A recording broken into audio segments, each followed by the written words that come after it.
So we have an update with what's going on with I don't know why I'm butchering their name, but the Toronto Raptors. As the Toronto Raptors obviously traded OG Anunoby, Malachi Flynn, and Precious Achiuwa for RJ Barrett and Emmanuel Quickley in a second round pick.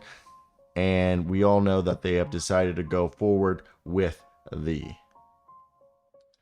Scottie Barnes future. And it makes sense, okay? It makes sense. And as somebody who's been watching this happen, we need to understand where the Raptors are currently at. The Raptors are right now looking to see what happens with Pascal. So Pascal Siakam has the option to till June 30th to sign a 4-year, $190 million extension with the Raptors. If he gets traded to a team, he can only sign a 2-year extension, but he can resign and then sign a max with them in the offseason, which supposedly is kind of how Pascal Siakam is holding leverage in trade talks, as he is only going to go to a team that, and the Raptors are communicating with teams, which teams are willing to re-sign him to the money that Pascal wants, because that is going to basically, if Pascal gets traded to a team that he's going to re-sign with, they're going to get more in, they're going to receive more in compensation. But if he gets traded to a team that he probably isn't going to resign to, they're going to receive less in compensation. So that's something that could dictate what they get. But Adrian Wojnarowski is reporting basically that the Pascal Siakam trade update is that the Raptors obviously are building around Scottie Barnes with players that fit the age timeline compared to Siakam. And Siakam has value around the league, but he holds leverage on the potential destination because of the expiring contract. And his interested teams want to know if he would resign with them, which will impact what the Raptors will receive in a trade. Toronto is now using this window of time till the trade deadline to see what Pascal Siakam will look around the core, which is going to be Scottie Barnes, Emmanuel Quickley, and RJ Barrett, which obviously that does make sense if you're a Raptors fan. For me, when I look at this, I think, okay, we're hearing that right now that specifically that a team besides, we know that the Detroit Pistons are a team that are interested in Pascal Siakam. We know the Memphis Grizzlies are interested. We've heard that the Mavericks are interested, but it's overstated that they're not willing to overpay. A deal for Pascal from the Mavericks would have to include Maxi Kleber, Tim Hardaway Jr., Rashawn Holmes, some combination of those contracts. A Pistons deal would probably be Joe Harris, Bojan Bogdanovic, while a Memphis Grizzlies would be probably revolving around Brandon Clark, Steven Adams, and other salary filler. Now, there is, of course, one more team we're hearing that is going to be the Indiana Pacers, as the Indiana Pacers have long held interest in trading for Pascal Siakam. Yo, what's going on, guys? And today we want to talk about Pascal Siakam, who is expected to be traded now that OG Anunoby has been traded. I'm laying here on the beach with my girlfriend, so we're going to probably do this a little quick because I can tell she might not be the biggest fan of me making these videos on the beach. But let's get right into this and talk about Pascal Siakam, who's expected to be traded. Now, the teams that are interested in Pascal Siakam are the Atlanta Hawks, the Sacramento Kings, and the Indiana Pacers. So the report originally came from Adrian Wojnarowski that the Toronto Raptors will continue to explore trades involving Pascal Siakam. Sources tell ESPN's Adrian Wojnarowski. No talks, however, have gained any traction with Siakam at this point. The Raptors traded OG Anunoby to the New York Knicks for RJ Barrett and Emmanuel Quickley on Saturday. Both Siakam and Anunoby were or are eligible for free agency in 2024. The Atlanta Hawks and the Indiana Pacers and Sacramento Kings have been previously linked to Siakam. Now that the Raptors swung the trade, moving on from OG, Precious Achiuwa, Malachi Flynn, bringing in the native RJ Barrett, my old neighbor, Emmanuel Quickley, and a second-round pick, people believe that Siakam is going to be traded. He was nearly traded to the Atlanta Hawks for a deal that centered around DeAndre Hunter, and I believe it was DeAndre Hunter, AJ Griffin, and I want to say Bogdan Bogdanovic. But I don't think Bogdan's involved in the deal, and I believe because they traded for RJ Barrett, I don't know if they want DeAndre Hunter. Maybe they do. I want to hear your thoughts. If you're a Raptors fan, what is your expectations at this point for a Siakam deal? What do you think is correct compensation? Now, the Hawks are still expected to be interested, as well as the Pacers and Sacramento Kings. Again, a Hawks deal would have to be probably a 3-team deal, because they would have to send a combination of DeAndre Hunter and Clint Capella and or Bogdan. At least two of those dudes would have to either go to the Raptors or to another team that would send assets to the Raptors, basically. So that's what the Hawks are giving up. They have AJ Griffin, Kobe Buffkin, a few other young guys that there could be interest in.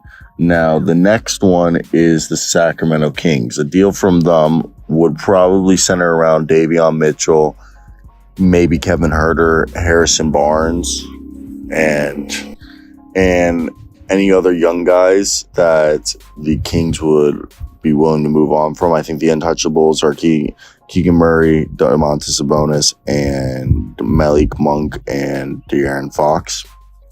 I think everybody else would be tradable. Pacers, I could see the deal being a bit easier to expedite. Now it's 37.9. I don't know. I feel like for the Kings, it's the easiest because they have a lot of like interchangeable salaries. But yeah, I mean, I'm all for, Pascal Siakam being moved.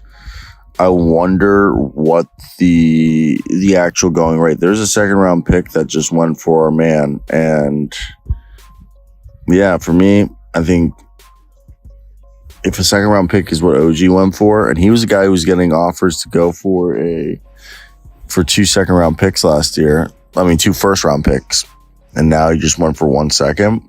How much has Siakam's value depreciated is the question I'm wondering. And if you're a fan of Pascal Siakam, which I assume if you're watching this video, you probably are, either because you're a Raptors fan or because you're a fan of the Hawks, Kings. Does anybody here just straight up a Pascal Siakam fan?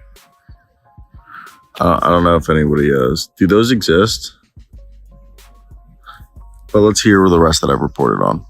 Yo, what's going on, guys? And today we're hearing from Shams Charania that a few teams are interested in Pascal Siakam. So as we get closer to the trade deadline, the Toronto Raptors and the Chicago Bulls are allegedly the 2 teams to keep an eye on, to keep tabs on as sellers. And Masai Ujiri and Bobby Webster have stuck with their talented core, Barnes, Pascal Siakam, and OG Anunoby for the last 3 years, but they've lost 3 games in a row. They're 9-13, and teams believe more than ever that Pascal Siakam or Anunoby, or both of them, will be traded by February 8th deadline. Scotty Barnes is off limits. So under new coach Darko Rajakovic, the Raptors have hoped for a more team-first, free-flowing offensive style that would lead to success. And there's a strong belief that Barnes, Siakam, and Anunoby across every level of the organization, and there's a confidence in the new style of play would lead to more success and victories. And the thing with that is that it has to be a selfless style of play. And teams such as the Hawks, Kings, and Pacers are expected to be suitors for either Siakam or Anunoby, but believe Siakam's all 3 teams rather have Siakam, but if they can't get Siakam, they're fine with OG Anunoby. Both Siakam and OG Anunoby are on expiring. Siakam's 29. He makes 37.9, and he expects to get a max or a near max contract. Anunoby's 26, and he has a player option for 19.9, and he's expected to decline it. And there's rumors that he's going to get a 2-year max. So Siakam's expected to get near close, or a full max, like 4 or 5 year deal, while Anunoby might get like a 2-year, $70 million deal, they're saying. And the Hawks held intense conversations with the Raptors surrounding a Siakam deal, which I believe was DeAndre Hunter, AJ Griffin, and Bogdan Bogdanovic, the package. But the Pacers and Kings have kind of had like exploratory conversations. While the Kings had a better start last year, they're 12-8 this year compared to 11-9 last year. So they're a good team. So I kind of phrase that weird. They had a better start this year than last year, which is weird. So Siakam's kind of OG Anunoby's a better fit for the Kings. Siakam's a perfect fit for the Hawks and Pacers. The one thing I think OG became with Jalen Johnson's assertion, I think they kind of want OG now. So a season ago, the Raptors elected to play through and try to campaign and forge a playoff team, but they ultimately lost Fred VanVleet to nothing. And the thing is that can happen again. So there's a big belief that they've got to make a move there, because right now they don't have anything to show for it if he just leaves. Pascal Siakam has been in discussions with the Atlanta Hawks, and the deal is that Atlanta's discussing with Pascal Siakam's agent and trying to figure out how willing would he be to sign an extension if the deal goes through. So basically, the whole hiccup on the Pascal Siakam deal right now is that the Hawks and Raptors, according to Michael Grange of Sportsnet, they have discussed various permutations of a trade framework for Pascal Siakam this summer, and with things advancing enough right now that Atlanta has contacted Pascal Siakam's agent to measure how open Pascal Siakam would be to sign an extension with Atlanta if the deal goes through. The next report we're hearing specifically is that there is according to league sources, there is expected to be a fairly robust market for the Raptors veterans, though maybe not the slam dunk of a return that makes the deal a no-brainer. The Raptors under president and general Masai Ujiri aren't known for selling low. So the deal we knew that almost went through during this offseason was a deal of Pascal Siakam for DeAndre Hunter, Bogdan Bogdanovic, AJ Griffin, and I believe one first-round pick. They wanted Kobe Buffkin in the deal. The Hawks said no. Now, Bogdan's playing amazing this year. Okay, like amazing. He's been huge for them. Kobe Buffkin's been in the G.